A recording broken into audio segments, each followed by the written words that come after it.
नमस्ते, जय झूलेलाल। मां विशाखा, मुंहिंजे हिन चैनल में तव्हांजो स्वागत करे रही आहियां। अॼु असीं ठाहींदासीं मिठाई रोल, जंहिंखे बर्फ़ी बि चयो वेंदो आहे, पर असां हिन में न माओ न खोयो यूज़ कंदासीं ऐं न ई गैस जो इस्तेमालु थींदो। तॾहिं बि असांजी मार्केट जहिड़ी बर्फ़ी तयारु थींदी। त ठाहिणु शुरू था कयूं।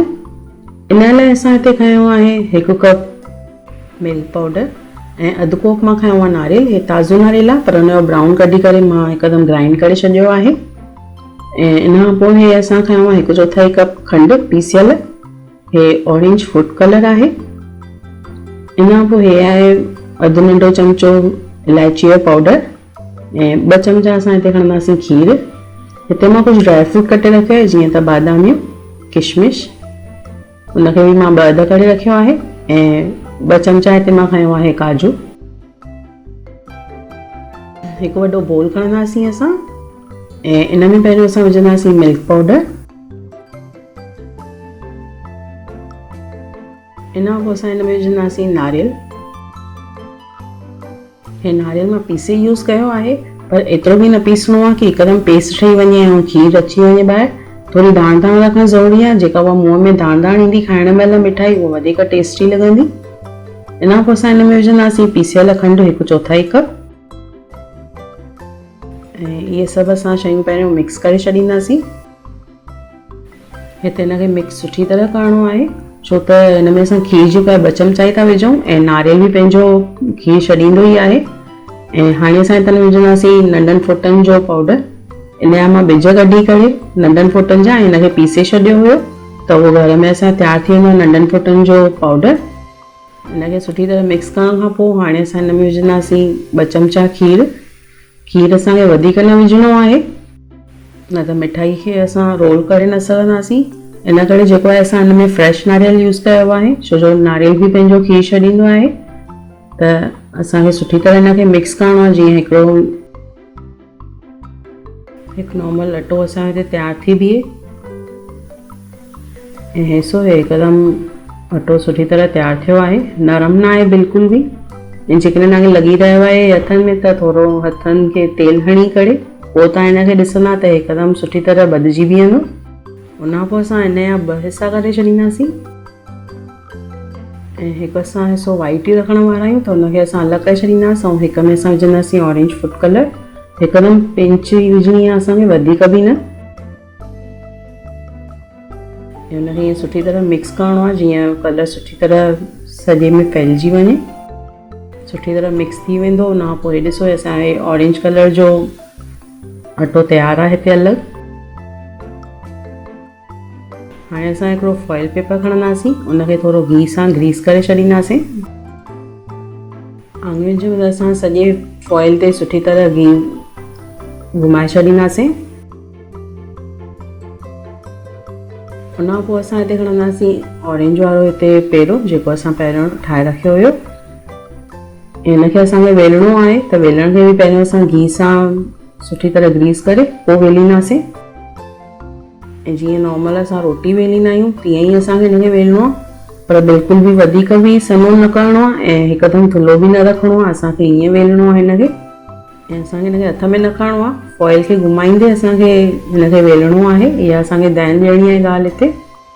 ॾिसो हे हिते वेलजी चुको आहे। हाणे असां हिकिड़ो बोल खणंदासीं, इन में असां ड्राई फ्रूट मिक्स कंदासीं। हिते मां 1 चमचो किशमिश खई आहे ऐं 1 चमचो बादामियूं। सनियूं सनियूं कटियल हुअणु ज़रूरी आहिनि, थुलियूं हूंदियूं त ॿाहिरि निकिरी सघंदियूं आहिनि। ऐं 1 चमचो असां हिन में विझंदासीं काजू। हिननि खे असां मिक्स करे छॾींदासीं। ऐं जेका असां इहा फिलिंग तयारु कई आहे, हिन में तव्हांखे कोई ड्राई फ्रूट न पसंदि आहे उहो न विझी करे जेको पसंदि आहे उहो विझी था सघो। ऐं ईअं सन्हो कटियल ई हुजे। ऐं हिन ते सॼे खे असां फैलाए छॾींदासीं। ऐं मिलाइण खां पोइ असां हिनखे थोरो चमचे जी मदद सां ईअं दॿाए छॾींदासीं, जीअं ड्राई फ्रूट जेको आहे उहो ॿाहिरि न निकिरे। ऐं सन्हो कटियल हूंदो त इहो रोल जेॾी महिल असां कंदासीं हिनखे, त असांजो जेको इहो पेड़ो आहे उहो तव्हां किथां बि फाटंदो बि न। त हिन करे हीअं सन्हो ड्राई फ्रूट कटियल हुअणु ज़रूरी आहे ऐं थोरो प्रेस करणु ज़रूरी आहे हिनखे।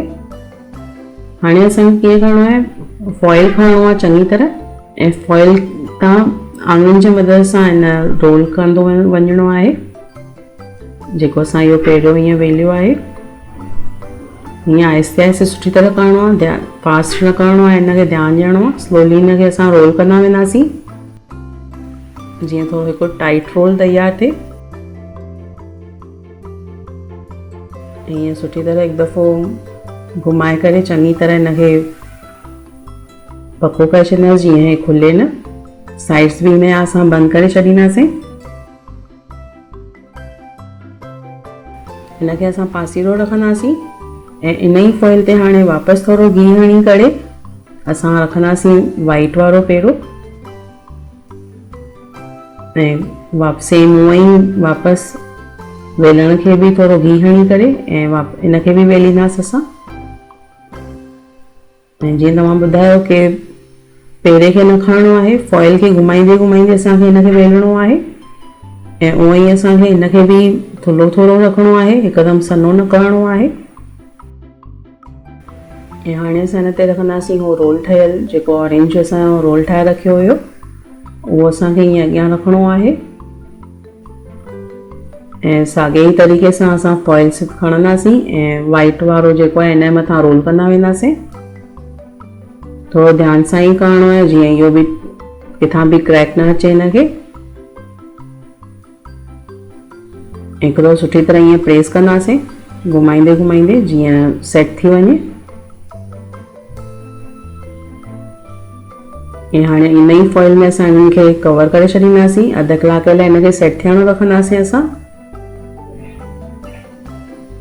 तव्हां चाहियो त फ्रिज में रखो या ईअं बि रखी सघंदा आहियो ॿाहिरि थोरो थधी जॻह ते। हिन खां पोइ अधु कलाक खां पोइ असां हिनखे खोलींदासीं। हे सो अधु कलाक खां पोइ हे ॾिसंदा केतिरो सुठी तरह सां हे सेट थी वियो आहे। ऐं पहिरियों असां हिन जूं किनारियूं कटे छॾींदासीं ऐं किनारियूं कटण खां पोइ असां हिन जूं बर्फ़ीअ वांगुरु पीसिस कंदासीं हिनखे। तव्हां पंहिंजे हिसाब सां नंढी वॾी बर्फ़ी तयारु था करे सघो पिया। ऐं इहो बर्फ़ी तयारु करण खां अॻु हिन जे मथां असां ड्राई फ्रूट था विझूं थोरो। हिते मां सनियूं बादामियूं कटे रखियूं आहिनि, तव्हांखे जेको ड्राई फ्रूट पसंदि हुजे उहो तव्हां विझी था सघो। ऐं हीअं रोल कयो जीअं सॼे रोल ते इहो सुठी तरह सां लॻी वञे ड्राई फ्रूट। उन खां पोइ हिन जा पीसिस तव्हां कयो। ॾिसो नॉर्मल जीअं बर्फ़ी जो पीस हूंदो आहे असां उअं ई था पीसिस कयूं हिन जा। त हीअ असांजी रोल मिठाई तयारु थी वई बिना गैस, बिना माए ऐं बिना खोया जे। अधु कलाक जे अंदरि हीअ मिठाई तव्हां घर में हीअं तयारु था करे सघो पिया। ऐं ॾिसण में कि जेतिरी सुठी लॻी रही आहे खाइण में ओतिरी ई टेस्टी आहे। त हीअ रेसिपी तव्हां ज़रूरु ट्राए कजो हिन रक्षाबंधन ते। ऐं पसंदि आहे त प्लीज़ शेयर कयो, लाइक बटन दॿायो, सब्सक्राइब कयो मुंहिंजे चैनल खे ऐं बेल आइकन दॿायो जीअं न्यू वीडियोस तव्हांखे मिलंदा रहनि। वरी मिलंदासीं नई रेसिपीअ सां। तेसिताईं बाय।